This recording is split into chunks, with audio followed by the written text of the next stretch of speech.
សួស្តីពុកម៉ែបងប្អូនទាំងអស់គ្នាសូមស្វាគមន៍មកកាន់ Channel សហគមន៍ឆ្នោតរបស់ Admin ថ្ងៃនេះ Admin មានលេខតម្រុយល្អៗរបស់ឆ្នោតយួនសម្រាប់ចែកជូនពុកម៉ែបងប្អូននៅថ្ងៃទី12 ខែ 12 ឆ្នាំ 2025 នេះដូចនេះ Admin មិនចង់ឲ្យចំណាយពេលវេលារបស់ពុកម៉ែបងប្អូនយូរតោះយើងមកតាមដានលេខតម្រុយរបស់យើងទាំងអស់គ្នាសម្រាប់លេខតម្រុយ2លេខមានលេខ31លេខ87សម្រាប់លេខតម្រុយអូស2លេខមានលេខតម្រុយទី1រអូស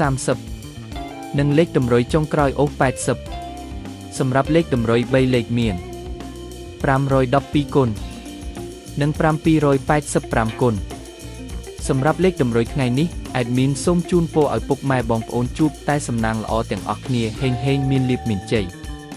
ជាចុងក្រោយសូមកុំភ្លេចជួយចុច Subscribe និង Comment ហើយដាក់សញ្ញារូបកណ្ដឹងដើម្បីជួយផ្ដល់កម្លាំងចិត្តមកកាន់ Admin ជាពិសេសងាយស្រួលតាមដានវីដេអូថ្មីនិងលេខតម្រុយល្អៗជាប្រចាំថ្ងៃជាមួយ Admin សូមគោរពលាពុកម៉ែបងប្អូនពីខ្ញុំបាទសហគមន៍ឆ្នោតសំណាងល្អទាំងអស់គ្នាសូមអរគុណ